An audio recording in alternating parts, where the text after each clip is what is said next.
be here in Cosumnes River College. Thank you, Cosumnes River, for having us here.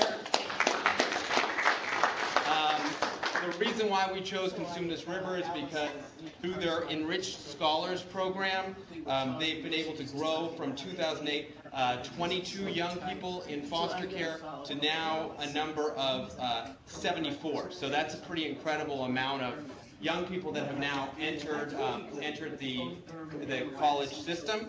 So I'm very happy to announce that. Today we're gathered with our partners, the Congressional Coalition on Adoption Institute. Folks, we've got congressional leaders in Washington, D.C. Ann, can you turn off your volume, please? You won't be able to see it happen, but they'll cue you when I'm sorry, we have Chapin Hall. Ann, can you'll be able you to see yourself? Can you turn them down? Right there, or actually, I guess there's these two windows right there. Oh, sorry. Who's talking? That are going to be live all the time, but the main screen's not going to feed. Oh, sorry. Can the Senate? Can you turn them down?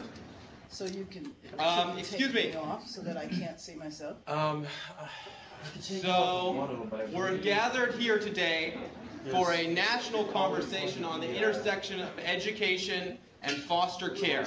The reason why this is so important is because right now in Washington, D.C., the Senate Health Committee is starting to discuss markup of No Child Left Behind, otherwise known as the Elementary and Secondary Education Act. So right now, this is a very hot topic in D.C., and the Congressional Coalition and Fostering Media Connections are today releasing an action guide that outlines how everybody from your everyday citizens to political leaders can get involved with ameliorating the foster care system and improving the educational outcomes for children in foster care. We're hoping that by the end of this webcast, the thing is that we had to essentially create our own TV station to talk about these things.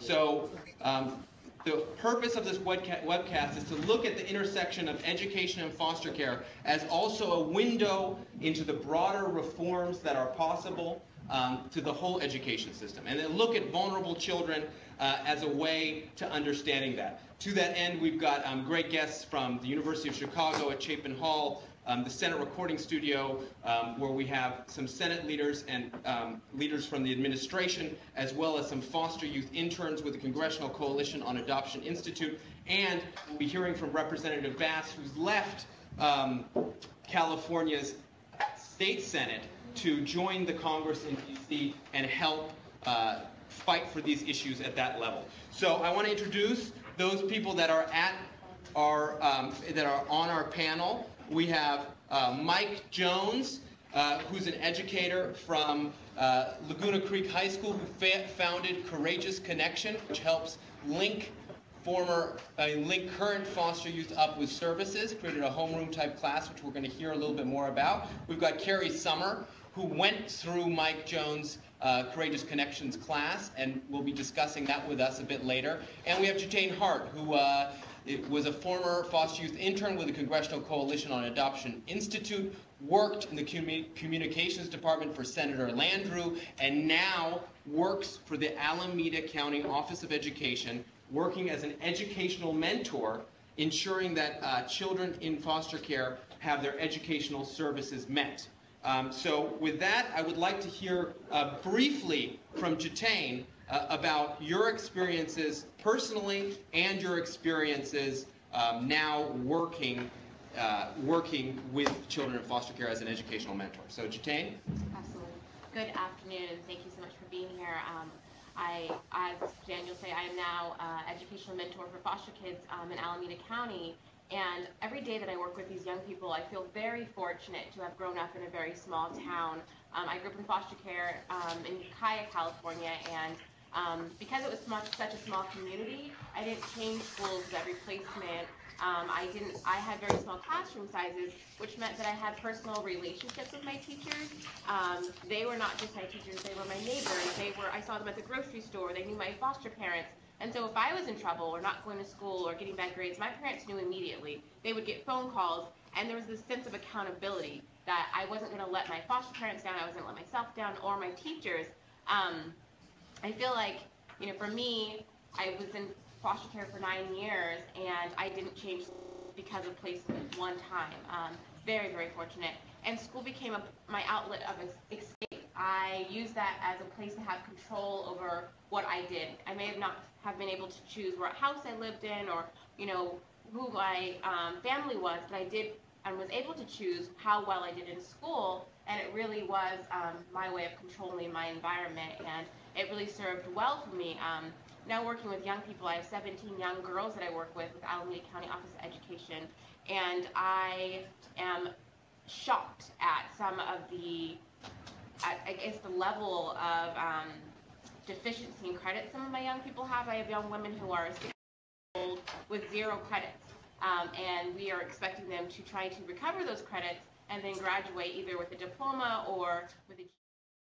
Asking for special treatment or begging to be let in, you can provide those simple things and get that buy-in, and that trickles down to an increased attendance and increased participation in activities and a happier kid all around. Well, Mike, thank you very much for that. Thanks for putting a kind of precision on that. Here in California, you had quite a bit of work around these issues going back to the 70s, if Kim can remind me correctly. I mean, that was the beginning of the pilot sites that became foster youth services in 1981, which created liaisons in the offices of education throughout the state. So, back in 1981, California was essentially leading the charge on what would become the prevailing thoughts on how to deal with vulnerable children more broadly and foster children particularly. So, it's important to note that California has had a lot of progress in this development. Also in 2003, there was the enactment of AB 490, which allowed students to stay in their school of origin. So, when you get pulled, and this is something that is being discussed on the federal level right now, when you get pulled from your biological home, the question is whether or not you should stay in that school of origin. Whether being moved to a different school district should preclude you from being allowed to stay in that school where you had some level of stability. Now, this is something that's a very good point of debate, because if a child is pulled from a school, and the Chapin Hall research will support this, that sometimes children are pulled from schools that are really underperforming, and it may be in the best interest to move that child. So the thing is we're trying to, and California has kind of led the way on breaking down barriers that would otherwise keep young people from finding that stability which helps them succeed. And AB 490 was part of a continuum of programs and policy that has got us to where we are at Cosumnes River College, which is important to note because, of course, Cosumnes River, you guys are living out the embodiment of AB 12, which extended foster care to age 21 in California, which will start to be implemented in January. So that we're seeing that California's really made an effort to focus not just on the safety of children in foster care or the permanency of children in foster care, but really creating an educational pipeline. And that's the reason why we came here, because we wanted to see this educational pipeline. A big leader in that push around AB 12, and a big leader on all these issues around children in foster care has been Karen Bass. And I know we're in Sacramento right now, and everybody remembers the assembly member turned state senator, turned state senate president, Karen Bass, and what she was able to do. And I'm hoping that we have Karen, Representative Bass, hooked up from Los Angeles right now, because Representative Bass is now being able to take what she's learned in Sacramento and on California level and move it into the federal conversation at the congressional level. So, Representative Bass, thank you so much for taking some time and joining us today. How are you? You're welcome. I'm happy to be with you today. Can you tell us a little bit about what you're taking to the federal level from your around the intersection of education and foster care from your experience here in California? Sure, and I do just have to make one minor correction in respect to my colleague, Senate President Darrell Steinberg. I actually was in the State Assembly. I never went to the State Senate. Sorry, very sorry. And I was Assembly Speaker, but thank you very much for the opportunity to join you today. And I really just want to take a moment and thank the coalition, the Congressional Coalition on Adoption and Fostering Media Connections team for the work that you're doing today. I've been in Congress just 10 short months. I'm very happy to be there and excited with the idea that hopefully I can be there for a while and actually be able to continue the work that we were doing in California. We all know how important it is to address the needs of education for foster youth, and that's particularly in concern in California, but around the country as we're in this economic crisis, because unfortunately in many state budgets and nationally, when we're making cuts, what gets cut? What gets cut is education, and when you're cutting education for everyone, you know that has an extra devastating impact for youth in the foster care system. So what we were able to accomplish during the time I was there, we did have 1 year actually had additional revenue in our state, and so we did put a package of bills together that increased funding for foster youth, and led by current State Senator Mark Leno, who focused on the educational achievement of foster youth.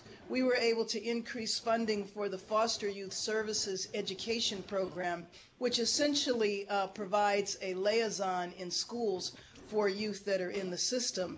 In 2006, in our legislative package, we were also able to put additional resources for youth in the probation system, because we know that many of the youth in the dependency system cross over in the delinquency system, and in my mind, they do that for a lot of times no reason of their own, no fault of their own.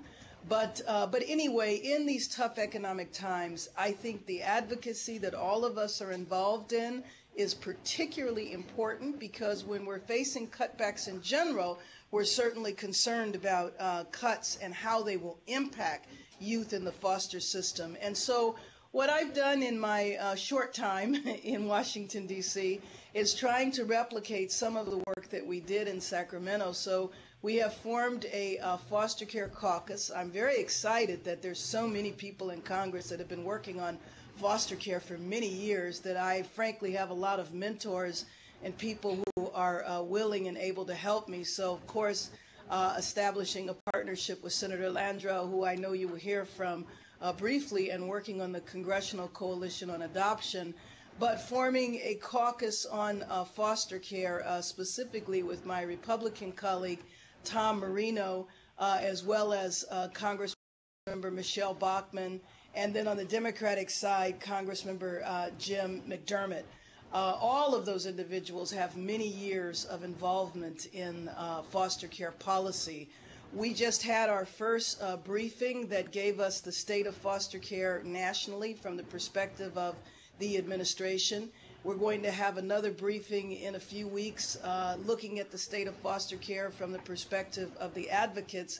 And then next year, and this is one thing that I wanted to raise to the people that are involved in the webcast, we want to go around the country and we want to look at best practices and most challenging situations. And so hopefully we can stay connected to the people that are participating in this effort today, because you might be able to give us some examples of cities that we can visit around the country. So once again, thank you so much for your work, and look forward to continuing to be involved. Thank you, Representative Bass. Thank you so much for joining us. And now we go from Los Angeles to Washington, D.C., where we have a wonderful group of leaders, both coming out of the foster care system directly and helping those in the foster care system. We have Senators Mary Landrieu, Senator Chuck Grassley, and Assistant Secretary of the Administration of Children and Families, George Sheldon. So thank you so much for joining us. It's such an honor to hear from all of you, and we'd love you, Senator Landrieu, to kick it off and get us going from D.C. What's going on up there? Well, thank you, Daniel. And first of all, let me thank CCAI and the universities that are involved in this really extraordinary national conversation on a subject that's so very, very important. Now, we have 500,000 children in foster care, and while it's a big number, it represents just a very small percentage of all children in America.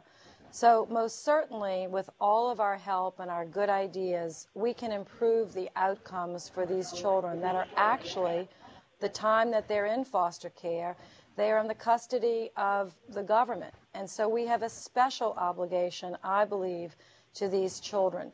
100,000 approximately of the 500,000 have had their parental rights terminated, and we need to be looking for homes for them, permanent homes. That's why I'm so pleased to be the chair of the Foster Care Caucus with Senator Grassley, my good friend from Iowa. He and I have sponsored many pieces of, I think, important legislation. We've worked together, Senator, to get other colleagues involved in this issue, and I'm proud to tell all of you, because of the work that you do, there's growing interest in Congress, Republicans and Democrats, that are interested in promoting reforms in this area. And with just the 2 minutes that I have left, I want to focus on, and I've been asked to focus on, just two specific areas that I think we could, based on what the foster youth tell me, where we could improve.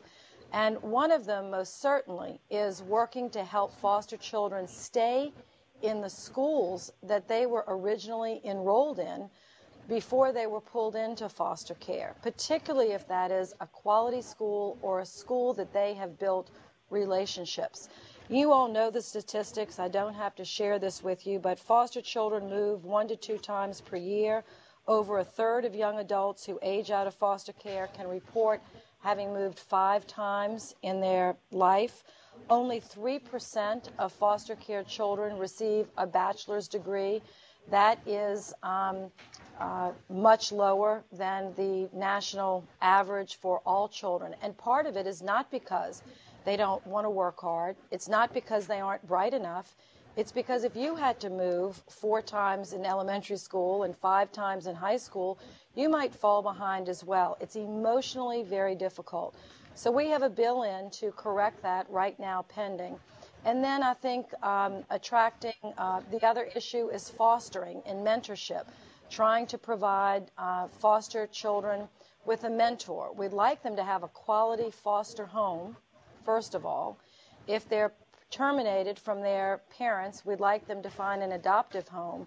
But I've got a bill in pending in Congress right now to at least encourage mentorship of foster youth. So those are just 2 issues that I think there are others, and the other panel will speak about those, but those were the 2 issues that I wanted Daniel to bring to your attention. And because we're reauthorizing elementary and secondary education, there's an opportunity right now in Washington to get this fixed so that foster kids can stay in the school that best suits them. It's not easy, it's a little complicated because the departments have to work together. But as Karen said, and I so appreciate her leadership, Congresswoman Bass, I think we can do that. And Senator Grassley is now here with me as well. Thank you. Thank you all for this opportunity that we have to share ideas. First of all, the institution of a caucus in the United States Congress is generally for the benefit of members of Congress to have dialogue. But this caucus on foster youth was set up so that youth would have a forum. And we would benefit in the Congress as policymakers from that forum, getting ideas from people who live that life every day as foster children. And a long time before the caucus was set up, dealing on foster care, one of the things that I learned from people that are in the foster system is that they want permanency, want a mom and a dad and a home. And I can understand that. But the caucus on foster youth extends that word permanency beyond just the permanency that comes from a home or a stable relationship. And that is the importance of education. And as Senator Landrieu has said, you know, getting shoved around from one school to another without the needs of the young people being taken into consideration. Because after all, what is the young people in foster care? They're as much a part of the future generation and the future of our country and the stability of our society as anybody else that's not in the foster care system. And to make sure that everybody has equal opportunity, education is so very important. And having a stable relationship that's carried on throughout the school year, as well as whatever home they're in, is very, very important. And so we want to bring attention to that because education is so important. It's the key to getting ahead. And why shouldn't the talent and the gifts that foster children have to give to everybody else just as important as people that aren't in the foster care system? And that's what the Caucus on Foster Youth is all about. And I thank you for that forum. And thanks Senator Landrieu for the hard work that she does as well. And Daniel, I think you want me now maybe to introduce the other panelist that's with us? Yes, ma'am. Yes. Okay. Well, we are very, very honored to have the Assistant Secretary for Health and Family Issues here in Washington, Assistant Secretary George Sheldon, who before he was the Secretary for the country, Assistant Secretary for the country, actually ran the department in the state of Florida. And he and I had just an opportunity for the 10 minutes before we were waiting to come on to exchange a couple of really good ideas. And I'm so proud to say that I think that Secretary Sebelius has chosen a wonderful leader right now for our country to help bring his experience from Florida, where he had a lot of reforms in foster care just a few years ago, working with Governor Charlie Crist, to come bring some of those ideas to Washington. So he's trained as an attorney. He's very knowledgeable in all of these areas. So I turn it over to Assistant Secretary Sheldon. Senator, thank you. I want to thank Senator Landrieu and Senator Grassley for the leadership they provided. And I think when you look at this issue from a national standpoint, Congress really has been on the cutting edge with the Fostering Connections Act that really established education as a priority in the foster care system, with the most recent Child and Family Services Innovation and Improvement Act to really allow us to use 4E dollars, allow the states to use 4E dollars to provide transportation. Because I think Senator Grassley pointed out very well, the key of stability in education is the ability to stay in the same school. When you have a child who moves from home to home to home and school to school to school, it is very hard and very difficult to have a stable educational learning experience. When I first went to the department in Florida, I sat down with about 15 young people who'd aged out of the foster care system for what turned out to be 2.5 hours. And I think I probably learned more from those 15 kids about what was happening in foster care than I've learned from all the professionals. And I'm not taking anything away from professionals, but we designed a whole foster care system in this country, and we never talked to kids. And most recently, and again I would compliment both senators and the Congress for putting together the Congressional Internship Program. Because now you've got interns on the Hill not only getting experience, interns who've been in the foster care system, but also having an impact on congressional thinking. We had 4 of those young people out to the department just this week. They sat down with some of the leadership and a lot of the individuals, but what they really talked about were, what are the things that we could do to make this work better? They talked about being homeless. They talked about the impact of psychotropic medications. But one of the key things they talked about was educational stability. When you've got too many of these kids are aging out of foster care without a permanent home, and they're aging out without a high school education. And that it is very difficult. Anyone in our society knows it's very difficult to find a job, to get experience. It's difficult anyway right now with the times we're in, but it's more difficult if you're coming out without a high school education. So I'm optimistic about where we're headed. I do think that there are a lot of really good foster parents in this country who reach out, who open up their home, potentially want to become adoptive parents. But we've got to connect that foster parent with the education system. It is important for the education system to be sharing information with the child welfare system and vice versa. Information is power. You can still have confidentiality, but the extent to which we can make that child the center priority, then I think, and education a key part of that, then I think we can really move this system forward. Thank you, Senator, for the opportunity to be with you.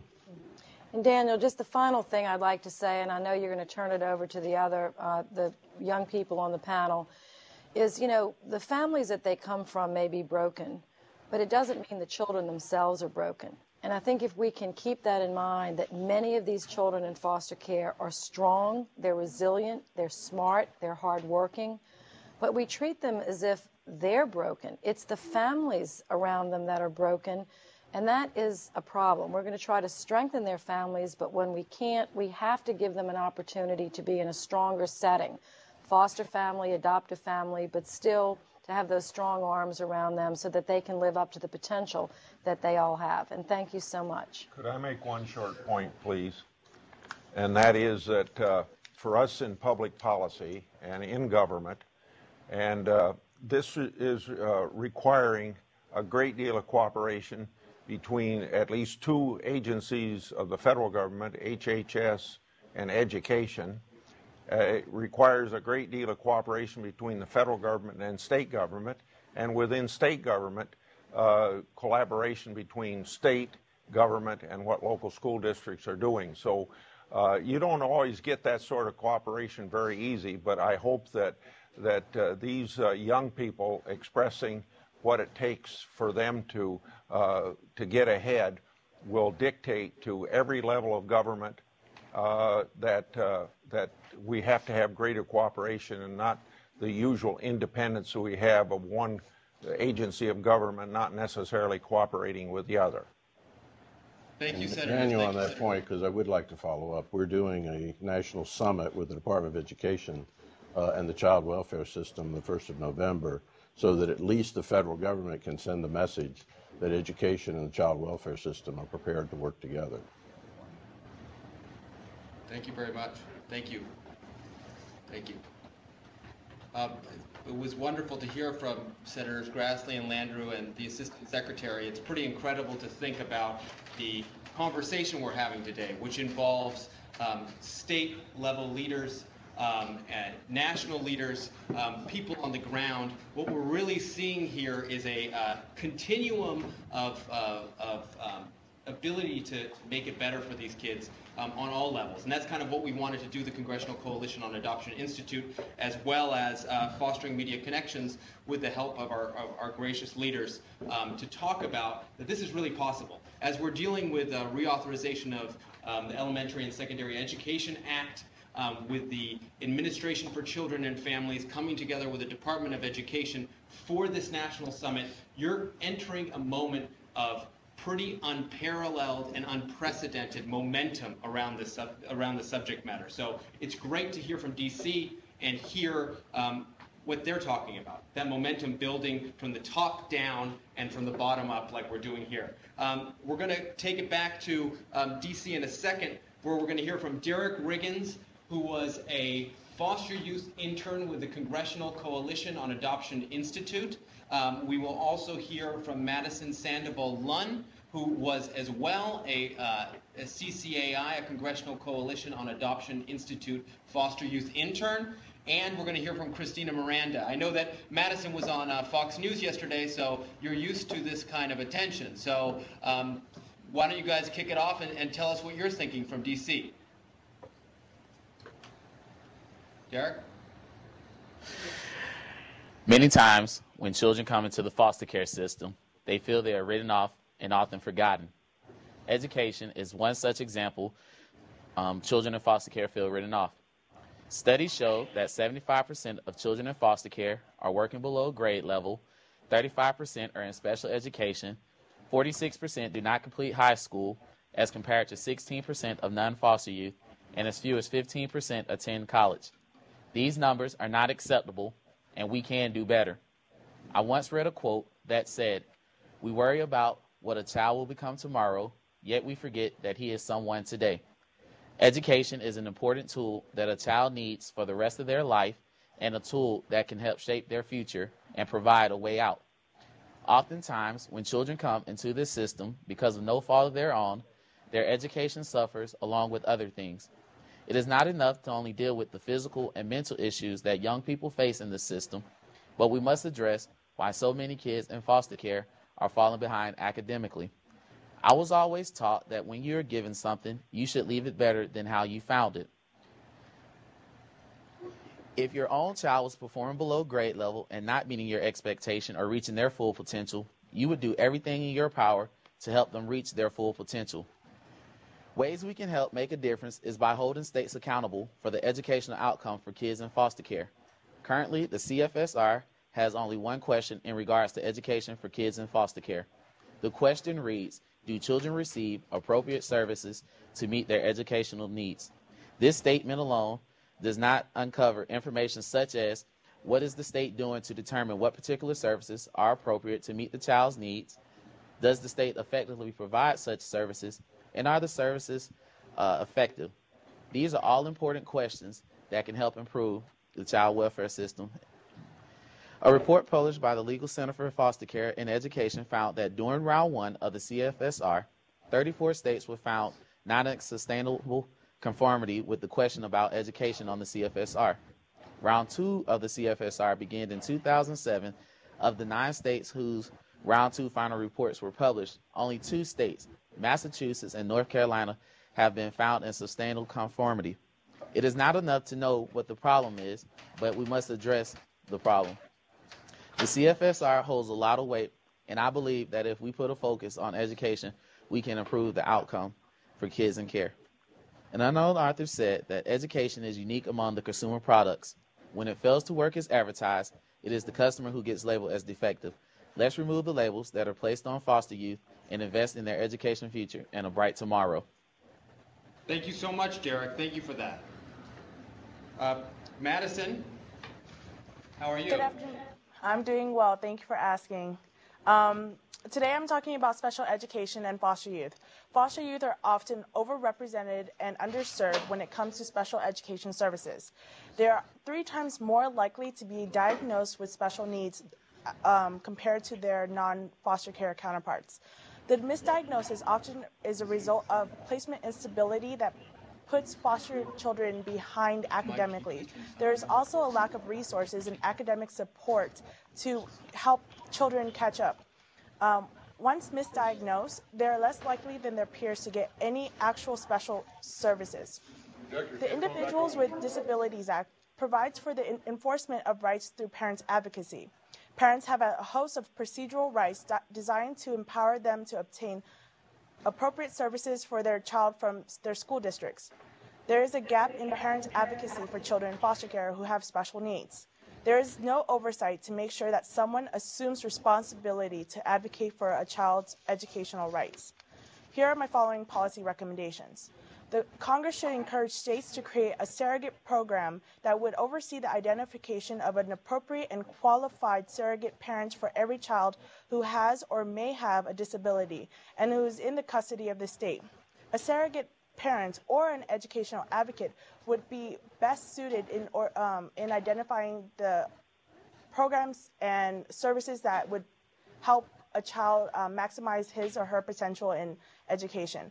As mentioned yesterday on Fox News, my brother is very dear to my heart, and he was placed in the special education system, and he was far behind reading level and math level.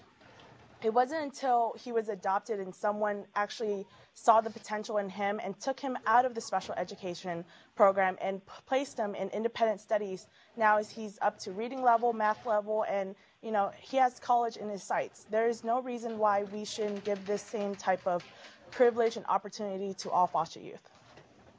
Thank you so much, Christina. Thank you. Madison, thank you. Maybe we can hear from Christina as well. Thank you so much. Hi, Christina. Hi, Daniel. Thank you for having me today.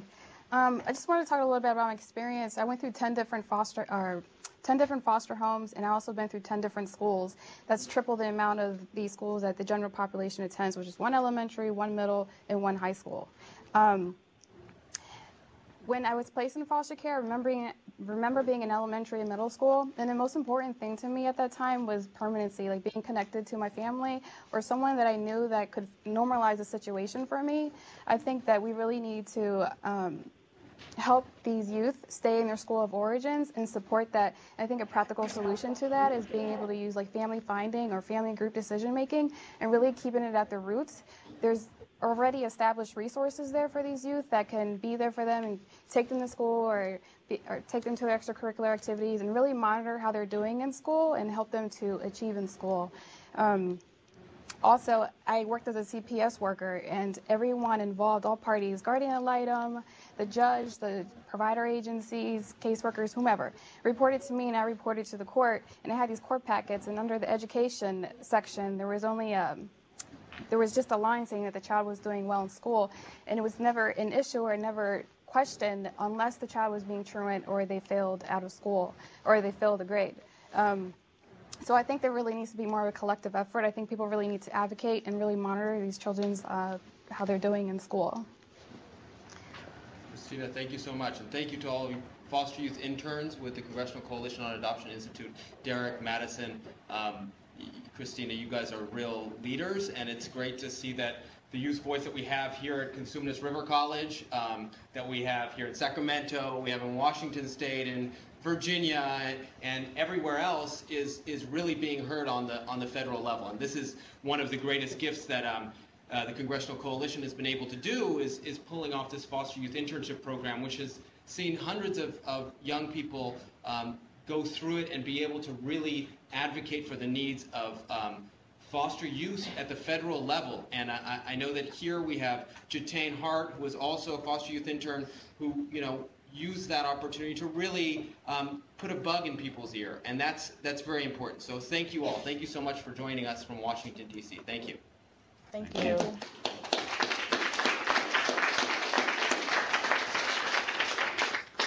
And now we'll take it back to Sacramento, right here where we are in live reality after all this web stuff. And I want to talk a little bit about we've talked about what's going on the federal level. We've talked a bit about what can happen on the state level. We heard from Representative Bass talking about her experiences and from coming from the State House here in California and moving up to Congress. We've also heard from federal level leadership, both in the administration as well as elected leadership, talking about what they can do from the top levels. But really, this is a big continuum. Cheryl from Chapin Hall was also discussing the individual level as well as the system level work that needs to be done. And when we think about these things, it's important not to always think that they are impossible solutions to find, but rather that they are completely attainable solutions to find. So right now we have Carrie Summer and Mike Jones, who are from the Courageous Connection program. Mike founded this program kind of out of an understanding that you knew something needed to happen, right? So Mike, what was the turning point for you? When did it happen, and how did that happen? I think realistically, I just happened to find myself in the right place at the right time. One of the things that, as I was teaching and working through discipline, I spent a couple years as a discipline coordinator at the high school, and what we saw was a lot of our kids that were going into on-campus suspension and being sent home were, although the foster youth make up only 1% or 1.5% of the school population, they make up a significantly larger percent of the discipline issue population. And after speaking to the kids, and Secretary Sheldon had said that he learned more talking to a handful of aged-out youth than he had talking to professionals, and I had the same experience as I talked to the kids. All the great ideas that all the adults had, the kids kind of got lost in the red tape. And it wasn't something that maybe my own maturity level dealing with the kids I was spending most of my time with kind of took me away from that red tape perspective and put me in this perspective of working with the kids one-on-one, seeing them on a daily basis, and realizing that there was too much red tape. And there were too many hurdles and people saying it was too difficult to make a change, when in reality, all that really needs to happen is the kids need to have a voice. And that was one of the things that, as I started learning, as I continue to learn, the more I hear from our foster youth and our former foster youth directly, the more it becomes evident on what can be done to change the system and outcomes. Carrie was a prime example of that. When I first met Carrie, and it's been probably 5 years ago, he was an angry Mohawk, standoffish personality, and it was a protective mechanism, and I luckily was able to see through that, and speaking to him one-on-one, found this beautiful person that was hidden behind layers of hurt and neglect and broken promises. And reaching inside that and actually working one-on-one and having a conversation, I got to see a part of him that I don't know that he had seen in himself for quite a while. And what we've managed to do now is we're working on a site-to-site level. It's no longer about statistics. It's no longer about numbers. It's about individual kids and individual lives and what they need and what they can give to the rest of us, because I'm a far better person now because of kids like Carrie than I was before. They've got much more to offer than I think a lot of people realize. One of the big things that I've seen issues with is foster youth themselves have a negative stigma they carry around about being in care. It's an embarrassment. It's something that a lot of kids are ashamed of, and there's no reason for that. I think kids are embarrassed, and kids don't realize, and I've seen it in a lot of different schools, how many foster youth actually attend their schools. And what we've done at multiple schools is we get all the foster youth together so they can see how many are at one high school.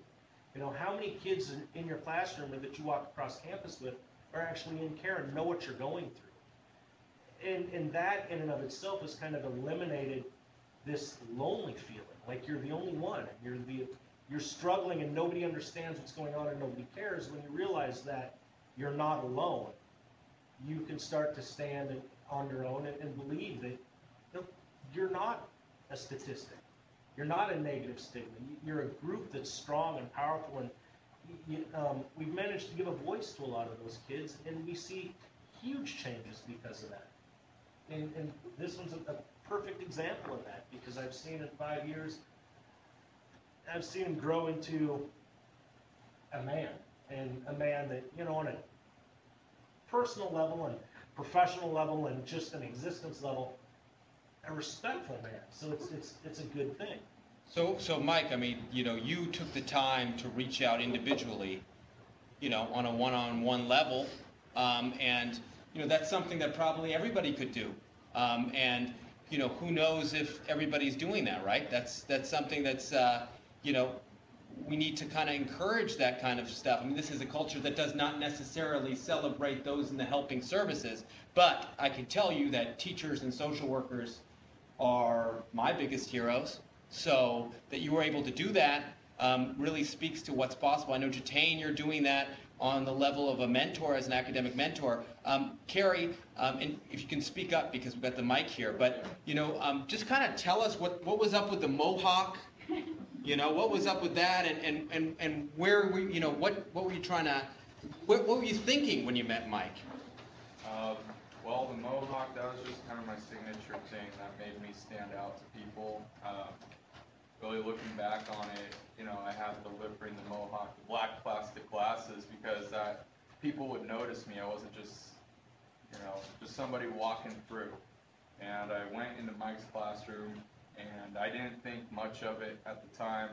And then talking to him and listening to the ideas he had and how he presented everything, I just felt like I needed to stick around him. And through that, some of the craziest stuff in my life where most people would just drop and give up, he's helped me push through everything. And at this point, I live on my own, 19, full-time job, all that great stuff. So he's really helped me out a lot. So you were basically trying to get attention by wearing the black glasses and having the Mohawk, and Mike took the time to do that. Had you seen that in other people? Black plastic glasses? No, not the black plastic glasses. No, but was that a common occurrence where you had somebody come into your life and try to mentor you in that way? Not at all. I went to foster homes and group homes yeah, there were people who, you know, they'd have their favorite kids in the house, but nobody really took the time to try and actually help anybody progress through life. And I kind of had to take it upon myself. I mean, I was at one group home where I knew I was going to get absolutely nowhere there. And I called my social worker and I said, I got to get out of here today. I'm not going to get anywhere. I need to go somewhere where I can progress. And that day I got moved to another place, and I really did do well there. But then there's the process of you get moved again and again. I just kind of drew a blank. Wow. Yeah, so moving around was a big problem. And Mike, what is the exact setup of Courageous Connection? I mean, so, you know, Carrie's one example, right, of a whole continuum of work that you're doing. I mean, this is you've created a whole thing that's now expanded. So what exactly is your mission, and how exactly do you go about tackling that? You know, I'm not that special. As a teacher, everybody that, you know, almost every teacher that ever becomes a teacher because they care about kids and they want to make a difference. One of the things we've done with Courageous Connection is to educate teachers and administrators about foster care and foster youth that are in the school systems. One of the problems is, as a teacher, when you go through and get your teacher credential, or you go through and you get an administrative credential, foster youth are never mentioned. You get trained on behavior issues and suspensions and things like that, but the foster youth population is never brought up. And one of the reasons, I think, is because it is such a small portion of that population, but I think it's also because there's so many misunderstandings. There's so much lack of communication that people don't know, and it was said earlier about data sharing. I've spoken with multiple social workers now and people in the system, and as a school employee, as a teacher, as an administrator, you legally have data on the kids. You have their behavior and their grades, and social workers get that data too, but very seldom is there a conversation where you share that and you speak to each other and you realize that, you know, as a teacher, I see this kid 5 days a week, you know, all school year long. As a social worker, because of caseloads and things, you might be able to see a kid every other week or every month. When we communicate, we realize that, you know, we can know the kid a lot better. So one of our goals is to train as many teachers and administrators in what it is, you know, what it means to be a foster youth and what it doesn't mean. Because as I've seen with other teachers, and as we open up more doors of communication, as a foster youth, when you, say, have a home visit over the weekend, if your bio parents don't show up or something goes wrong, you come to school on Monday upset. And you blow out of a classroom, and if nobody knows what's going on and nobody's taking the time to understand that, then you lose a kid for a day or a week. And then when that kid comes back, they're turned off anyway because you don't understand. So one of our huge goals is to open those doors of communication and train teachers and administrators and high school counselors, and then on the same, or on a different side of the coin, train social workers in the system that you can speak to the high schools. You can speak to the school system. It seems that there's like a fear, an unspoken fear, that as a social worker you can't really talk to the high school because they're not your people. Or as a teacher you can't really talk to a social worker because that's not your people. When in, you know, at the end of the day, the only people we should be concerned about are the kids that are kind of getting lost in that red tape.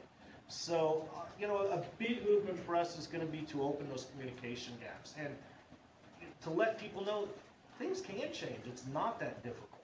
It's not a big, huge undergoing. It's a matter of listening and looking at kids and seeing them as kids and not problems and drains on the system or a paycheck. So. Well, I mean, Mike, thank you for that. I would like to open up the floor to questions from anybody in the audience about kind of what they've seen today and what they think. You know, I know, Kim, you know, you've got some ideas about communication. What's going on in terms of communication in Sacramento County? How does that work?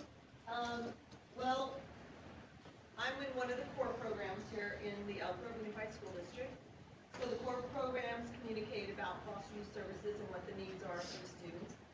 We're also part of the Sacramento County Office of Education Foster Youth Collaborative. So we also participate at the level of agencies communicating. That would be probation, social services, mental health, and all the school districts in this county. Then there's also, again, the further expansion of communication statewide with all of the other County Office of Education programs. Our program is only one of 6 in the state that are at a school district level. And so we have a bit more flexibility to work within the school district to provide those services or customize the services. Hence the connection with Mike, creating a position for him to be able to expand his model that he started at Laguna Creek to all of our high schools, to encourage the one-on-one and closeness and working with the foster youth to help be more successful.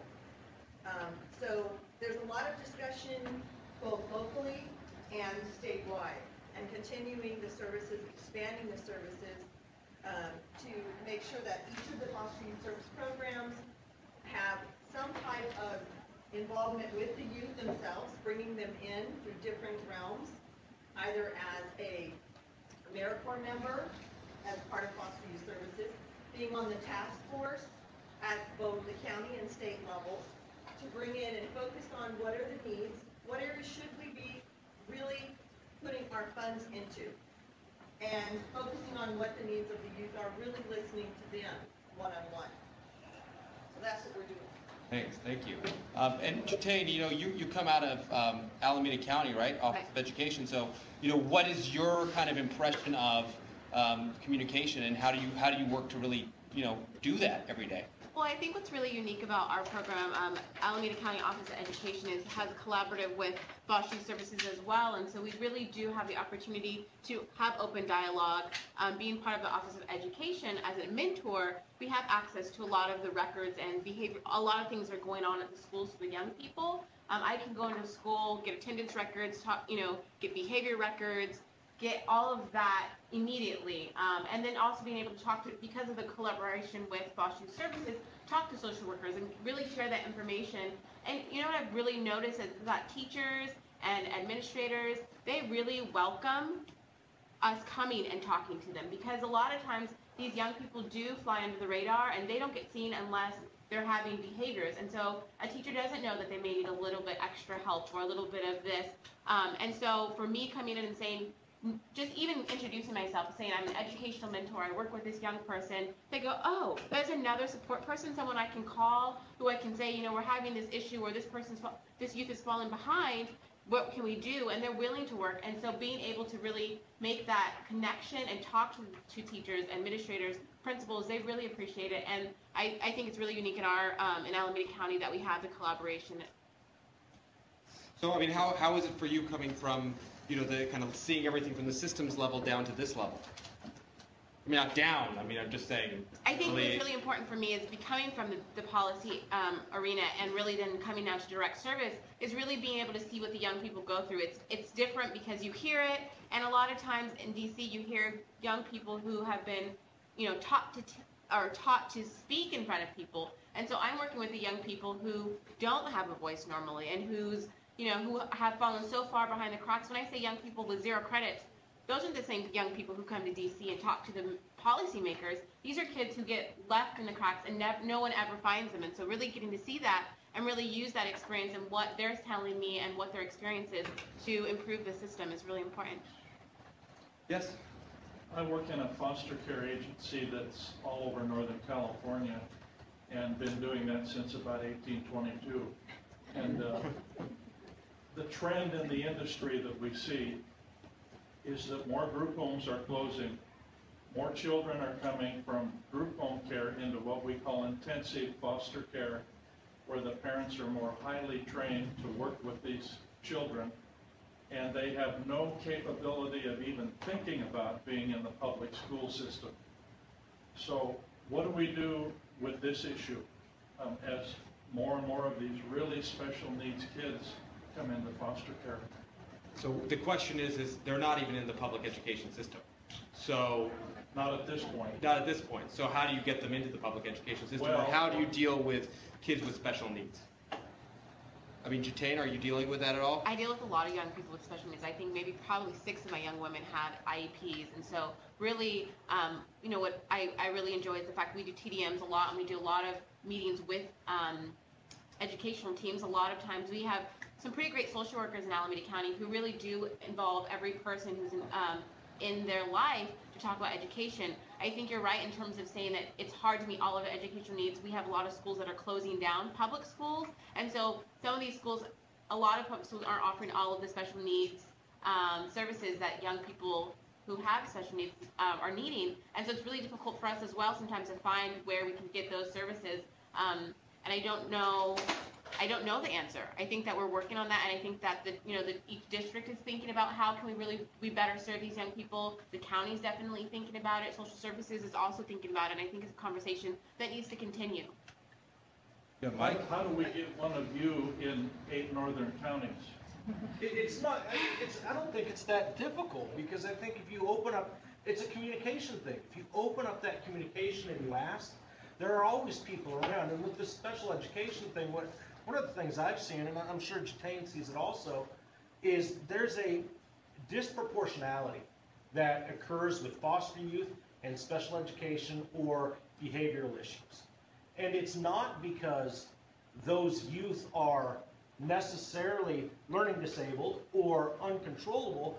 You have to take into consideration, and I don't think this happens enough, is that you're dealing with kids that have missed tremendous amounts of school. They're not going to be at grade level when they've missed 3 to 4 years of schooling to get them at a 9th grade level, and they never got to 3rd, 4th, and 5th grade level education. They can't function like a 9th grader, not because they're unable, but because the system has not educated them to the point where they need to be. And then you see a lot of kids, I think, a disproportionate amount of foster youth in ED or behavior programs. You'd be angry too. I mean, if every step of your life has been failed or broken promises or pain and hurt, you're going to grow up and be an angry kid. You're not going to want people around you, because why let somebody in when they're just going to disappoint you like everybody else? I don't think it's the system's fault they haven't been educated.